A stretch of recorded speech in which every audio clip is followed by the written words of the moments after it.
All right, so I should be good now. Okay. Okay. In a moment, I will have the judges introduce themselves, followed by the students. And then afterwards, the students will deliver a 4-minute prepared statement, followed by 8 minutes of judge questions. My microphone will be muted the entire hearing, and I will be holding up the 1 minute as well as the time sign, just so that you're aware of that period of the hearing. I also recommend that you actually view the gallery view in your Zoom window. It's up in the very, very top right. You'll see view. You can click on that and switch it to gallery so you can see all of the judges as well. And at the conclusion of the hearing, the judges will provide some brief feedback, and then we will conclude. At this time, I'm going to go ahead and pass the microphone over to the judges and let the hearing begin. Good afternoon. My name is Julie Silverbrook. I am the Senior Director of Partnerships and Constitutional Scholar in Residence at iCivics. Good afternoon. My name is Tim Igo. I am a lawyer, writer, and magazine editor at the State Bar of Arizona in Phoenix. Aloha. My name is Nick Drummond. I'm an assistant professor of political science at South Dakota, Black Hill State University in South Dakota. Aloha, my name is Liza Cabote. I'm currently a junior at McKinley High School. It's nice to meet all of you. Hello, my name is Catherine Wabo, and I'm a junior at McKinley High School as well. Hi, my name is Sango Maro. I am a junior at McKinley High School. Terrific. So I will let you know that you will be answering question 1 this afternoon. I will now read that question to you in full. What were the major disagreements among the 55 delegates during the Constitutional Convention in Philadelphia, and how were they resolved? What issues, if any, were not resolved, and what were the consequences? What changes, if any, should be made to the Constitution? You may begin whenever you're ready. The Constitutional Convention spanned a few months because the 55 delegates had major disagreement regarding slavery, state and federal powers, and representation. First, the delegate had disagreed on whether slavery would be counted toward the population in voting. Under the 3/5 compromise, every slave would be counted as a 3/5 of a person for taxation and representation. The slave trade compromise forbid Congress from interfering with the slave trade. Another issue was state and federal power. Under the Constitution, the state legislatures are allowed to pass laws, but the federal government also has the power to intervene when it suits the national interest. Finally, the delegate had disputes surrounding representation. Large states felt that they should have more representation in Congress, while a small state wanted equal representation. In summary, there were 2 compromises. The Great Compromise created the bicameral legislature and the electoral college, which solved the election of the president by a vote in Congress and a popular vote of qualified citizens. These are several compromises they have reached in order to appease everyone. Though they had come to a consensus on many of their disagreements at the time, there were 2 significant issues that were not recognized and addressed that are big issues in our lives today. Equal rights for all people was not addressed because of the differing morals that existed in the 1700s. The Equal Rights Amendment was sent for ratification in 1972. It states, equality of rights under the law shall not be denied or abridged by the United States or by any state on account of sex. The Congress shall have the power to enforce by appropriate legislation the provisions of this article. The lack of amendments regarding equality resulted in many injustices minorities face in America today. Another important issue that they failed to recognize at the convention is immigration. The framers of the Constitution acknowledged the subject in the form of naturalization. We see the naturalization clause in the 14th Amendment. This constitutional clause was passed by Senate on June 8, 1866, and ratified 2 years later on July 9, 1868, 81 years after the convention. Therefore, they failed to lay out the grounds on immigration in the convention. The consequences included the creation of laws such as the Federal Refugee Resettlement Program. To summarize, although many disagreements were fixed, the founders failed to see other important topics that needed to be resolved, which affected the nation in many aspects. are several changes that should be made to the Constitution to further strengthen it. Most notably, there are two significant changes that include expediting the process of amending amendments and making it easier to remove a malevolent president. Article 5th makes our Constitution one of the most difficult to amend. The difficulty of the amendment process makes it almost impossible to remove by legal means. Moreover, the founders recognized that for a government to function well, the ground rules should be stable. The Constitution only allows the removal of the president before the president's term is over through the cumbersome impeachment process. The removal is only permissible if the president has committed a high crime or misdemeanor. The solutions and compromises that the delegates created during the convention have shaped the world of politics as it is today. The failure to address some aspects of equality and the compromises that were reached concerning equality and slaves have significantly affected our country today socially, economically, and politically. We should also ratify the Equal Rights Amendment, as it is time for a clear statement that all people should be treated equally. Similarly, we wish the founders had found a wise way to address immigration. As we look to the Constitution, we think that there are a few amendments that could strengthen it. And that concludes our presentation. Great, thank you so much. We're now going to pose some questions to you. I will start. So you raised in your last set of remarks two areas where you'd like to see changes to the Constitution. One is in expediting the process for amending the Constitution. The other is for making it easier to remove the president. And I'm wondering if you could go into a deeper explanation for how you would achieve those goals. To start off, I do believe that the amendment process should be improved in a way that there are many problems with it. There have been 11,000 amendments that have been proposed, and only 27 of them have been amendment.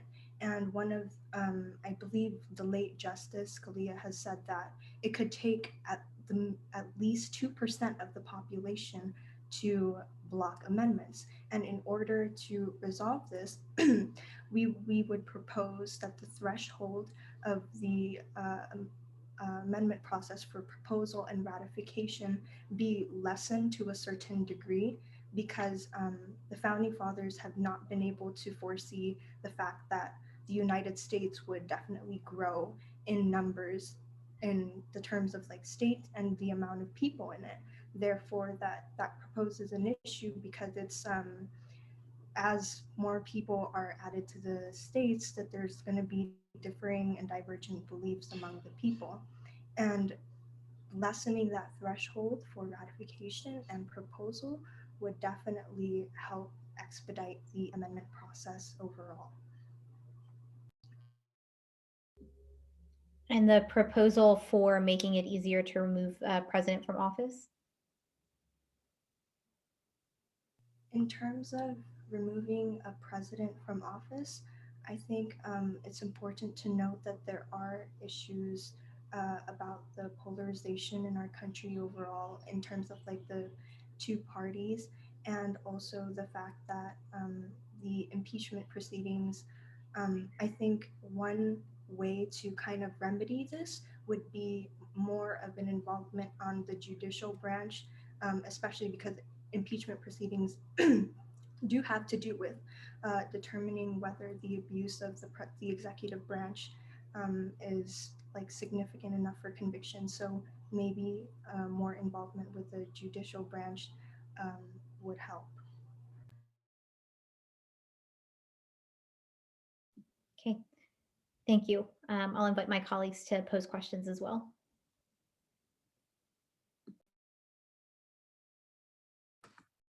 So you discussed accurately that the failure of the founders to effectively address slavery has had long time implications in the United States.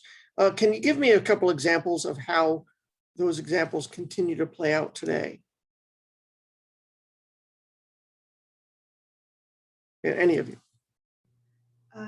I would like to start off by saying that slavery and its long-lived effects on like racism has been very prevalent in today's society. Like we could see the ongoing fight for the Black Lives Matter movement, especially the implications of like slavery with racism and the inability to address equality on the basis of race has become such an issue that we have today. It really sends a message that you know uh, right now, like we're really divided as a country on the basis of our skin color.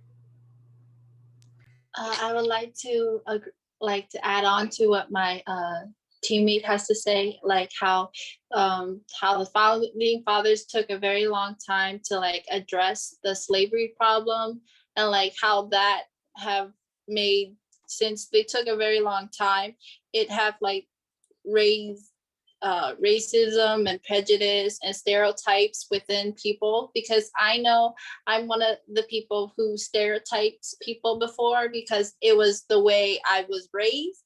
And like if we could like fix it and like solve that racism and like look at people in a better light instead of the way we've been taught when we were younger, and like it could improve.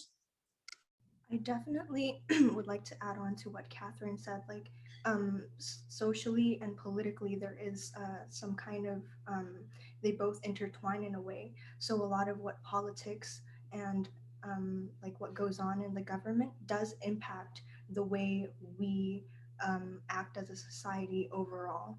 I would just like to say that. Thank you. Thank you. Let me switch gears. Going back to the convention, one of the major points of contention there, and also during the great debate that it would occur in the newspapers between the Federalists and Anti-Federalists, was this question of the size of the Republic. Could you say something about this debate? What were the major disagreements, and what side of the debate do you support and why? Would you be able to say that last part? I think my audio cut off. Sure. So the question of the size of the Republic, right, during the convention, and then certainly after the convention when the Federalists and Anti-Federalists were writing these newspaper articles, that how big can a republic be? There was a lot of disagreement about that, concerns that some had attached that were too big or too small. Can you speak to that point, that discussion? Any thoughts on that? Well, so as we know, like the delegates were having a problem with representation because of how large states wanted more representation in Congress, while the small states wanted equal representation. As they have came up with like two plans, the New Jersey and the Virginia plan, and they chose the Virginia plan, but they saw that it was still has a flaw in it. So they came up with the Great Compromise, which has splits the House, which has combined the New Jersey and the Virginia plan together. And like it helps us where our representation works today, as well as like how in the Reynold versus Sims case where Alabama created a document where they wanted more representation in their Senate, and they were taken to court, and the Supreme Courts were like the Supreme judges were like saying how the Alabama was violating the 14th Amendment, because the 14th Amendment stated that each representation should be based on population and that everyone should have an equal representation. Like the House of Representation, you can have as many as you want, and for the Senate, they only get two representation for two terms. I think overall, like considering everything, a larger republic would probably mean that the number of voters and the candidates is greater. So like the elect competent of the relationships is broader. There. You can go ahead and finish your thought. Oh, yeah. So the elect competent of representatives would be greater, and there would be like more to choose from. I would just like to say thank you. Thank you. So this is an opportunity for us to give you guys some constructive feedback. I'll go ahead and start. I think you did a nice job of identifying, the key areas of concern during the Constitutional Convention. You brought up, interestingly, the oversight on immigration and that not being addressed until the 14th Amendment. That's the first we've heard that raised today. Did a good job of identifying areas where you think there could be room for improvement.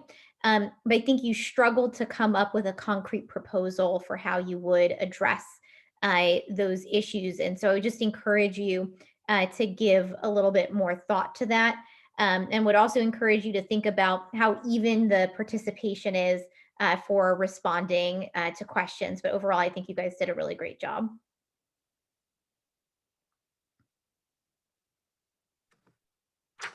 Yeah, I'd agree. Thank you for a great conversation. That was very nice. I'll just mention a couple things. When we talk about the longtime legacy of the failure of the founders to address slavery and abolish it, I think you answered well. I think that's an opportunity, as this entire unit is an opportunity to remind all of us about how timely all of these questions are. So that's an opportunity at that moment to talk about things like voting rights, current voting rights, and voting suppression, over incarceration, and policing, right? All those are topics you can touch on, and I can see in your faces, you know that. I heard Catherine at the end mention the Sims case. I appreciated that, and it was a well-chosen case. I think more examples like that are helpful to give us a little bit more of the law, along with the human experiences that are important to understand the Constitution. I liked the writing the action words, removing a malevolent president. I wrote down malevolent. I like the use of that word. I know we're all being hypothetical here, but it could happen, right?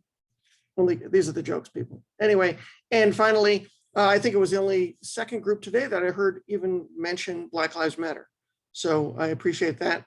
It's exactly a good unit to bring that up in, and well done. Thank you. So I echo many of the comments of my colleagues. The opening remarks I thought were very well done, very polished. I could tell you put a lot of work into that, and it came across well, and you really covered a lot of ground there. So I appreciate that. The question I was asking about the size of the public, what I was really looking for there was James Madison, Federalist 10, the majority faction argument, all of that stuff. I see you nodding your head and you're like, oh yes, that's it. You could nail it, right? So that's really what I was looking for, that and the anti-federalist concerns about civic virtue, all of that stuff. But otherwise, great job. I enjoyed it. All right, with that, this concludes the hearing for Hawaii Unit 2 for Division D.